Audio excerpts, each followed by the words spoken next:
Japan lost Midway because something that should have taken 3 months was done in 3 days. USS Yorktown was supposed to be out of the war, damaged beyond quick repair. Officially reported as sunk, that belief shaped Japan's entire battle plan. But at Pearl Harbor, the United States did not try to fix a ship. It broke every rule to create an illusion.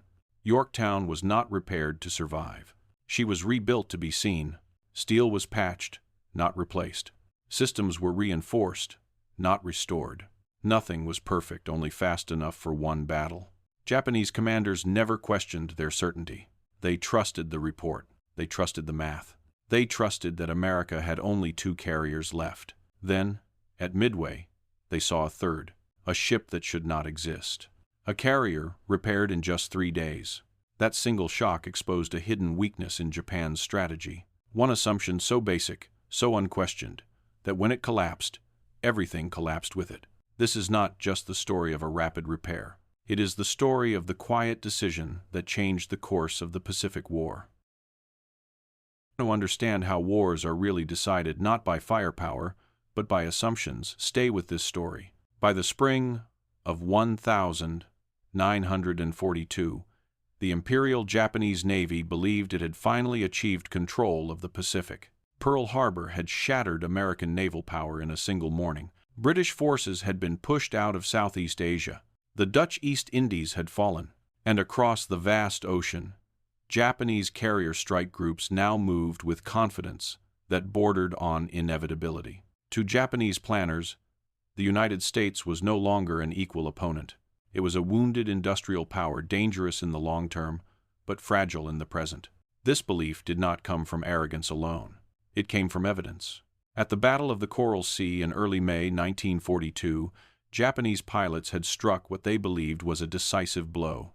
American carrier aircraft had fought fiercely, but at a cost. USS Lexington was destroyed. USS Yorktown was heavily damaged. Smoke, fires, flooding, and a crippled flight deck had forced Yorktown to withdraw. From the Japanese perspective, the conclusion was simple. 2 American carriers had been removed from the board. Intelligence reports reinforced the belief. Radio intercepts went silent. A damaged carrier had vanished from the operational picture. To Japanese analysts, that silence meant only one thing. Yorktown was gone. And in war, assumptions that feel obvious are the most dangerous ones of all. Because strategy is not built on what is possible. It is built on what decision-makers believe to be true. With Yorktown presumed sunk, Japan's path forward seemed clear. The next move would be decisive. The target was Midway Atoll. To the Japanese high command, Midway was not just an island. It was bait, a small, isolated American outpost that could not be ignored. If attacked, it would force the United States to respond. And when the American carriers appeared, Japan's main striking force would destroy them in a carefully planned ambush. The plan was elegant, complex, but precise. 4 Japanese fleet carriers, Akagi, Kaga, Soryu, and Hiryu. Hundreds of aircraft. Layered reconnaissance. Multiple task forces approaching from different directions. Against this, American resistance seemed limited. Enterprise, Hornet, 2 carriers. That number shaped everything. It determined Japanese timing, Japanese positioning, Japanese confidence. It allowed Japanese commanders to believe they could afford delays, that they could rearm aircraft mid-battle, that they could absorb mistakes, because even if something went wrong, the math still favored Japan. 4 against 2.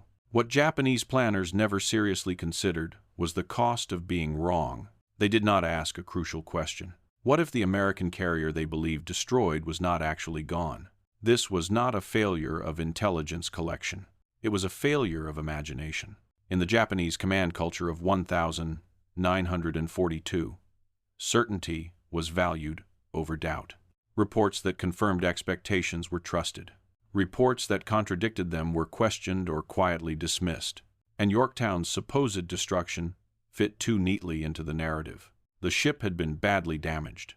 Repairing a fleet carrier was not a matter of days. It took months, sometimes years.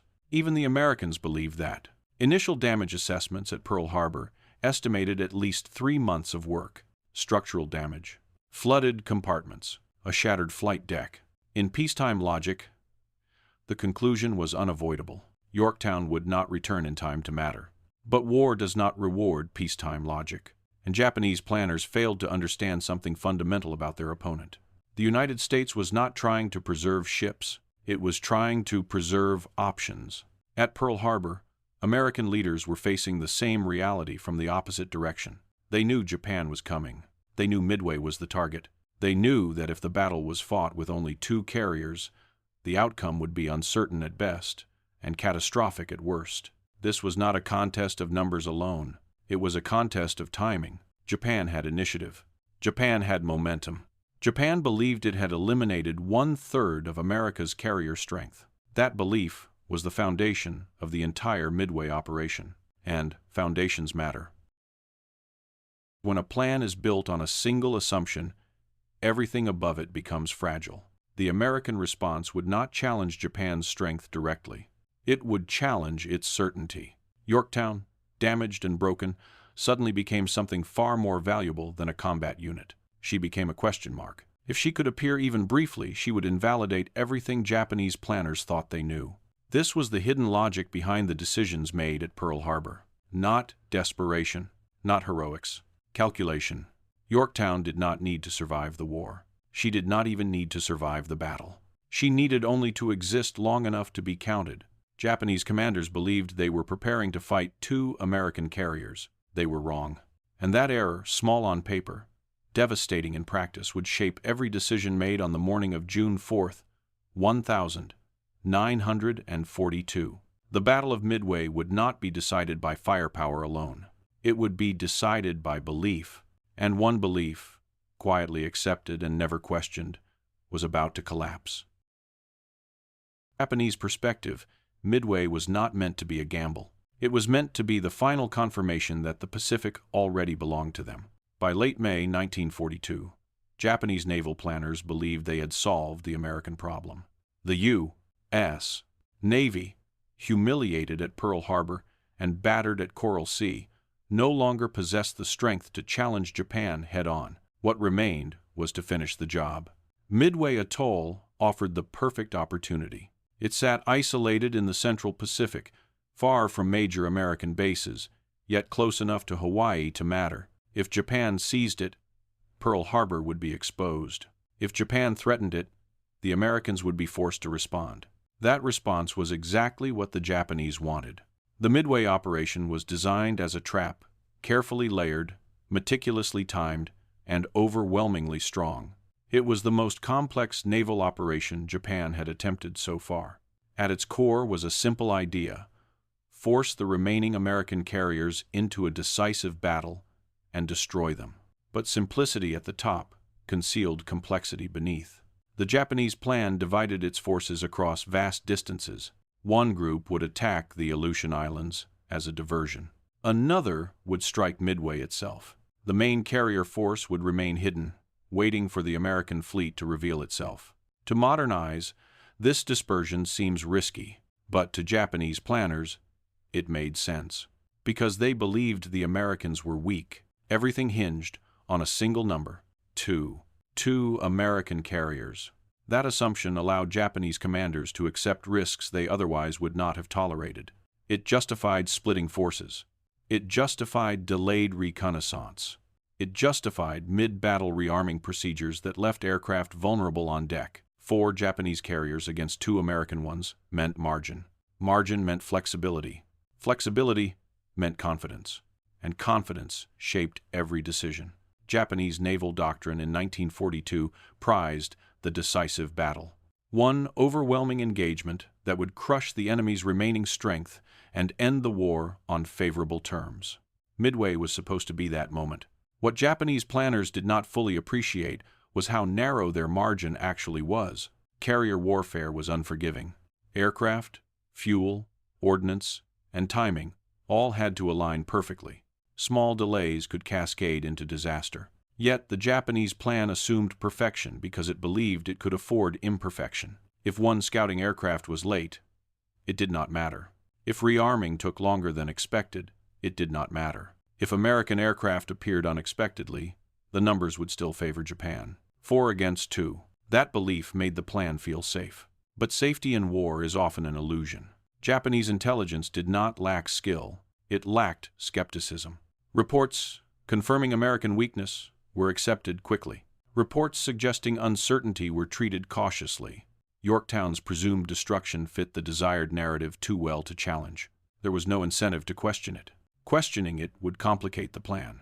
It would require adjustments. It would introduce doubt, and doubt was dangerous not to the enemy, but to the coherence of the operation itself.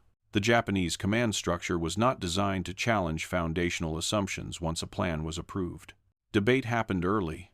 Once consensus was reached, execution mattered more than reconsideration. Midway had already been approved. The pieces were already moving. By the time Japanese carrier groups began steaming eastward, the plan had taken on a life of its own.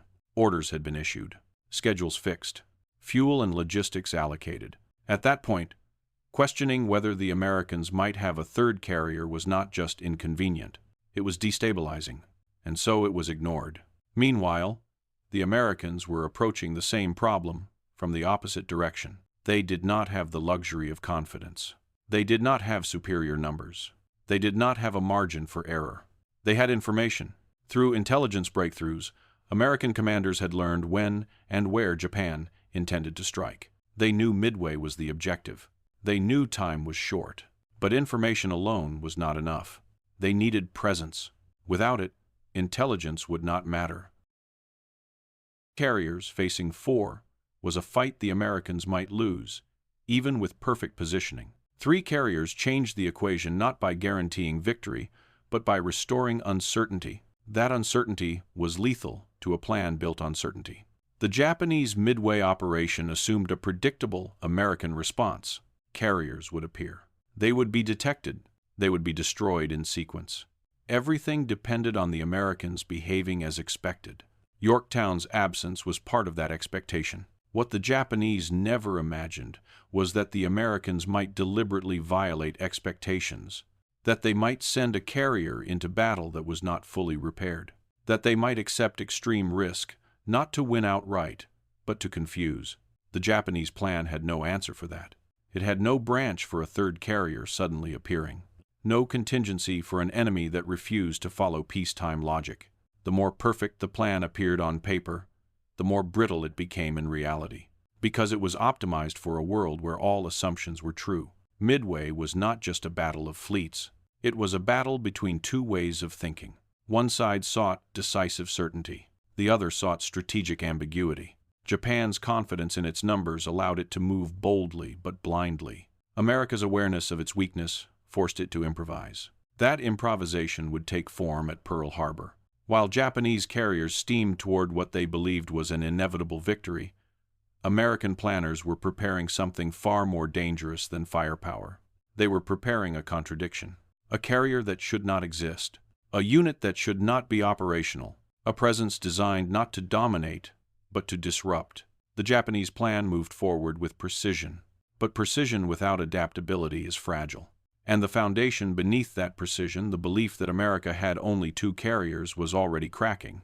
The moment that belief collapsed, the entire Midway operation would begin to unravel. Pearl Harbor, there was no celebration of clever plans or elegant theories. There was only time, and the brutal lack of it. USS Yorktown arrived, damaged, exhausted, and barely seaworthy. Her flight deck was torn open. Her internal structure warped. Flooded compartments told a clear story to every naval engineer who looked at her. This ship was not ready for war. Initial assessments confirmed what everyone already knew. 3 months of repairs, minimum. Possibly longer. Under normal circumstances, the discussion would have ended there. But these were not normal circumstances. American commanders were not asking whether Yorktown could be restored.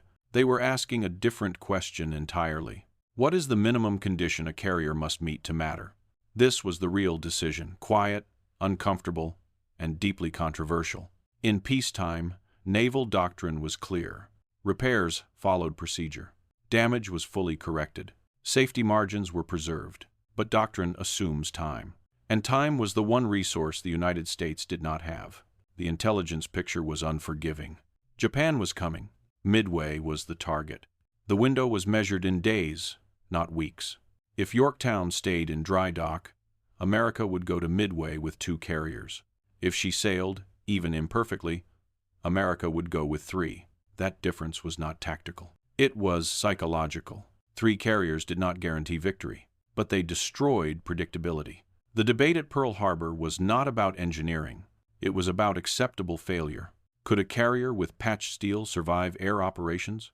Could compromised systems function long enough? Could a ship that violated every safety standard still fight one battle? No one could guarantee the answer. And that uncertainty was exactly the point. Admiral Nimitz did not demand a miracle. He demanded a calculation. He understood that Japan's plan was built on confidence, on the belief that American strength had already been measured and found wanting. If that belief could be shaken, even briefly, the advantage would shift. So the question was reframed. Not, can Yorktown be fully repaired? But, can Yorktown be counted? Counted by American planners, counted by Japanese intelligence, counted by enemy commanders scanning the horizon. That distinction changed everything. Once the goal shifted, the rules collapsed. Repair crews were no longer restoring a ship. They were manufacturing presence. Steel plates were welded over damage that would normally require complete reconstruction. Electrical systems were reinforced in bulk rather than carefully traced and perfected. Structural weaknesses were tolerated if they could endure stress for a short window.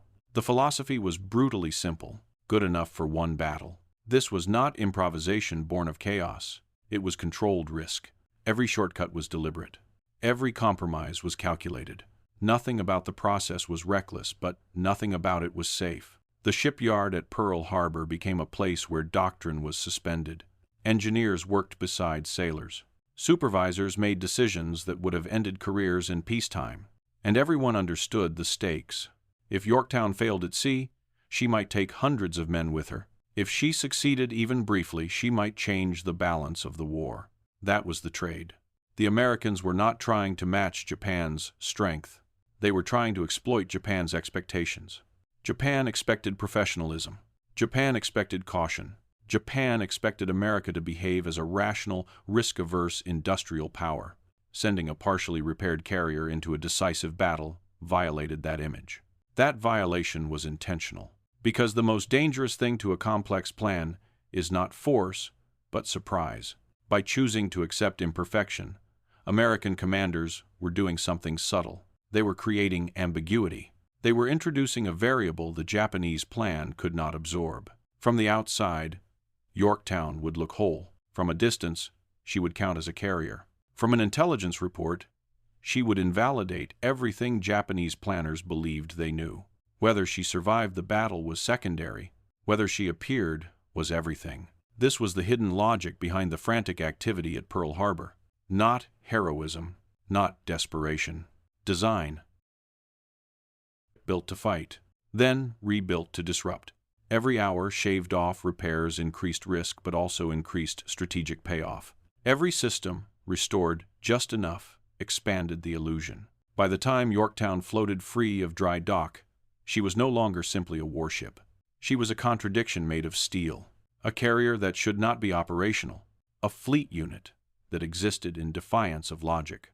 And that defiance was about to collide with a plan that depended entirely on logic holding. Japanese commanders were confident. Their numbers were clean. Their assumptions were firm. They believed they understood the battlefield before the first aircraft launched.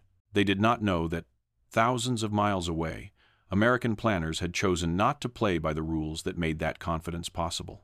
Yorktown did not sail to Midway to win a fight. She sailed to break a belief. USS Yorktown did not leave Pearl Harbor as a repaired ship. She left as a calculated risk. From the outside, she looked whole. Her silhouette was intact. Her flight deck appeared continuous. Her island stood tall against the Pacific sky. But beneath that surface was a vessel fundamentally changed, not restored, but compromised by design. Every major system aboard Yorktown carried the marks of deliberate incompleteness. Structural damage had not been erased. It had been tolerated. The flight deck, normally a single carefully balanced structure, was now a patchwork of steel plates welded over wounds that engineers would never have accepted in peacetime. The welds were strong enough, but not elegant. The surface was functional, but uneven. This mattered. Carrier warfare was unforgiving. Launching and recovering aircraft depended on precision speed, wind, surface integrity, timing. Every imperfection increased danger. And yet, Yorktown sailed anyway. Her internal systems told the same story. Electrical networks that normally required meticulous inspection were reinforced broadly, not selectively. Instead of tracing every potential fault, repair crews strengthened everything they could reach and hoped the rest would hold. It was not ignorance, it was triage. Fuel lines, ventilation systems, damage control stations, all were restored to a state that engineers described with an uncomfortable phrase: operational, but vulnerable. This was the cost of speed. The ship's maximum performance had been reduced. Her margin for error was smaller, her tolerance for sustained damage was lower. In a prolonged battle, Yorktown would almost certainly fail. American commanders knew this, and they accepted it, because Yorktown was never meant to fight a prolonged battle. She was meant to change the opening conditions. In traditional naval thinking, ships were preserved as long-term assets. They were investments measured in years of service. Yorktown was no longer that. She had been converted into a single-use strategic instrument. Her value was front-loaded. If she survived the first day, it would be a bonus. If she survived the first hours, she would already have justified the risk. This represented a profound shift in how war was being fought. The Americans were no longer optimizing for durability. They were optimizing for timing. A ship that could fight imperfectly at exactly the right moment was more valuable than a perfect ship that arrived too late. This logic ran counter to everything Japanese planners believed about American behavior. Japan viewed American industrial power as slow but methodical, careful, predictable. America built things properly. America fixed things thoroughly. That image shaped Japanese expectations. Yorktown shattered that image. By sending a carrier into battle that violated accepted standards of readiness, the Americans were doing something deeply unsettling to a system built on assumptions. They were proving that American decision-makers were willing to trade safety for surprise. That trade was invisible to Japanese intelligence. From a reconnaissance aircraft or a binocular scan across the horizon, Yorktown would appear indistinguishable from any other carrier. She counted. And counting was all that mattered. Japanese planners did not think in terms of degrees of readiness. They thought in terms of units. A carrier present was a carrier that had to be planned for. And Yorktown's presence added weight, psychological weight. She forced Japanese commanders to confront a reality they had dismissed. The Americans had not accepted their losses. They had adapted. Even aboard Yorktown herself, the consequences of imperfection were understood. Pilots were briefed differently. Deck crews adjusted procedures. Takeoff and landing techniques were modified to account for the patched surface. Every operation carried additional risk. But risk, once acknowledged, could be managed. The crew did not believe they were sailing aboard an invincible ship. They believed they were sailing aboard a necessary one. That belief mattered, because morale is not built on promises of safety. It is built on clarity of purpose. Yorktown's crew understood exactly why their ship was there. Not to endure, but to disrupt. Not to dominate, but to complicate. Their ship was a question mark placed deliberately into Japan's calculations. Complex systems react poorly to question marks. As Yorktown steamed westward, her very existence began to exert influence long before the first shot was fired. American planners now operated with restored uncertainty on the Japanese side. Japanese planners continued to operate under false certainty. That imbalance was widening with every mile Yorktown traveled. She did not need to prove her strength. She needed only to deny the enemy confidence. A ship repaired in 3 days could never be strong, but she could be disruptive. And in modern warfare, disruption often matters more than strength. By the time Yorktown approached the waters around Midway, she had already fulfilled part of her mission. She had transformed a battle Japan believed it controlled into one it no longer fully understood. The illusion of a predictable enemy was breaking. And, when illusions break in war, decisions follow often the wrong ones. Morning of June 4th, 1942, the Pacific looked exactly as Japanese planners expected. The weather was favorable. The timetable was intact. The American response was unfolding within predicted parameters. Midway had been struck. Reconnaissance aircraft were in the air. The trap was closing. Everything was proceeding according to plan. And that was precisely the problem. Because complex systems do not fail when something goes obviously wrong. They fail when something small violates an assumption no one is watching anymore. For Japanese commanders aboard the carrier Akagi, the early hours of the battle confirmed their confidence. American resistance appeared limited. No overwhelming counterstrike materialized. 2 American carriers, exactly as expected. Then came the report that did not fit. A sighting, another carrier, an American flat top operating alongside Enterprise and Hornet. At first, it made no sense. Japanese intelligence had been clear. Yorktown had been damaged beyond recovery. Reports from Coral Sea listed her as sunk or permanently disabled. This was not a matter of uncertainty. It was a settled fact. So the report was questioned. Perhaps it was a misidentification. Perhaps an escort carrier. Perhaps a duplication error. The Japanese command did not immediately adjust its plan.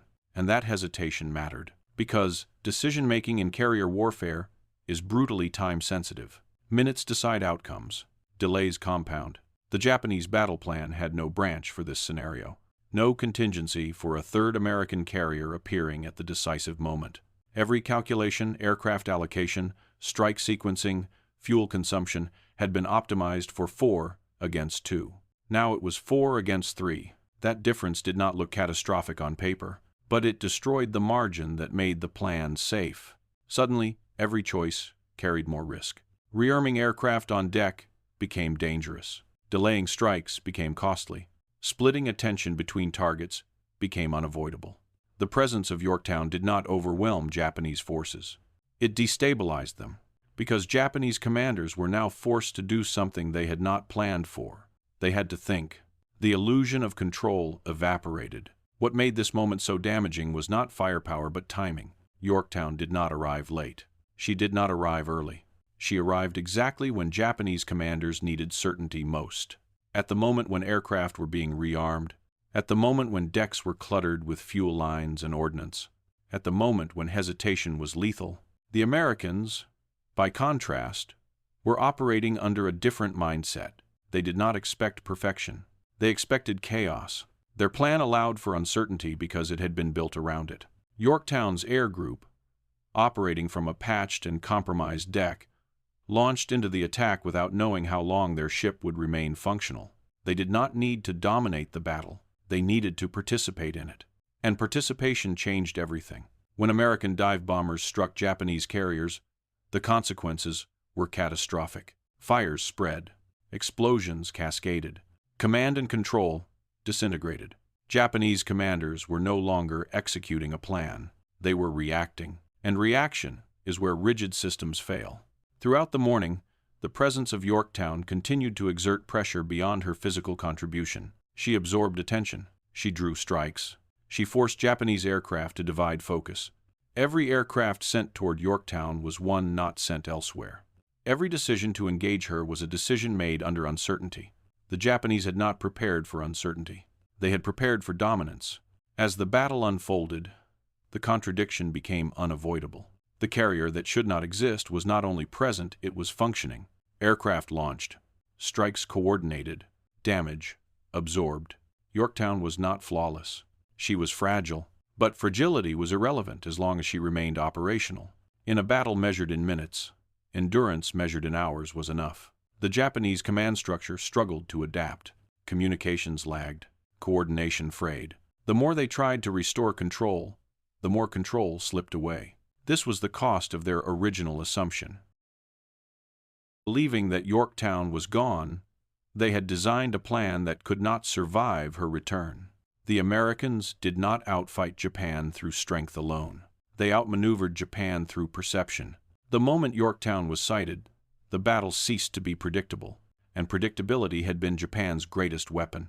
As the smoke rose from burning carriers and the morning turned against them, Japanese commanders faced a reality they had never planned to confront. Their enemy was not behaving as expected. The war they thought they were fighting was no longer the war unfolding before them. A ship repaired in 3 days had not won the battle by firepower. She had won it by forcing hesitation at the worst possible moment. That hesitation would prove fatal. and the shock that rippled through the Japanese command that morning would echo far beyond Midway. USS Yorktown did not need to survive Midway for the decision to be final. By the time Japanese commanders understood what they were facing, the outcome was already locked in. This is the part most retellings miss. Midway is often described as a sudden collapse, 4 carriers destroyed in a single morning. A miracle of timing, a lucky convergence of dive bombers and exposed decks. But luck was not the root cause. The real collapse began earlier, quietly, before the first bombs struck. It began when Japanese planners lost certainty. Carrier warfare is not won by ships alone. It is won by rhythm, launch cycles, recovery windows, fuel calculations, rearming sequences. Everything depends on timing. Japan's Midway plan was designed to maintain rhythm through control through superior numbers, control through predictability. That rhythm was broken the moment Yorktown appeared. From that point onward, Japanese commanders were no longer managing time. They were chasing it. Every unexpected sighting forced a delay. Every delay forced improvisation.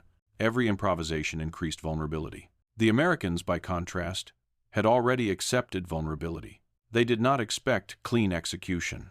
They expected disorder. This asymmetry mattered, because systems designed to absorb chaos survive it. Systems designed to eliminate chaos collapse when it appears. The Japanese carrier force was the most powerful naval weapon ever assembled, but it was optimized for precision, not resilience.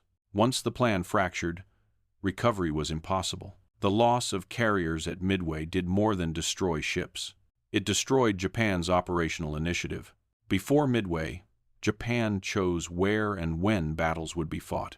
After Midway, it reacted. And reaction is a losing position in industrial war. What Yorktown represented went far beyond her aircraft. She represented a shift in how war would be fought. The Americans demonstrated something Japan had underestimated, that they were willing to accept temporary weakness to gain permanent advantage, that they would sacrifice safety to regain uncertainty, that they would treat ships not as sacred assets, but as expendable tools within a larger system. This mindset aligned perfectly with American industrial reality. The United States could replace ships. It could replace aircraft. It could replace losses. Japan could not. By choosing to risk Yorktown, American commanders were exploiting an imbalance that Japan could never correct. They understood that even if Yorktown was lost, the system behind her would grow stronger. Japan's system would not. This is why Midway mattered. Not because it was dramatic, but because it exposed a structural mismatch. Japan sought decisive perfection. America embraced iterative advantage. One side needed certainty to function. The other thrived on adaptability. And once that difference was revealed, the war's trajectory was set. The sinking of Japanese carriers was irreversible, but the deeper damage was invisible. Japanese confidence in their planning doctrine never fully recovered. From that point forward, Japanese operations became more cautious, more fragmented, more reactive. Meanwhile, American commanders learned a crucial lesson: that controlled imperfection could be a weapon. That speed could outweigh completeness. That presence could outweigh durability. That disrupting enemy belief could matter more than destroying enemy hardware.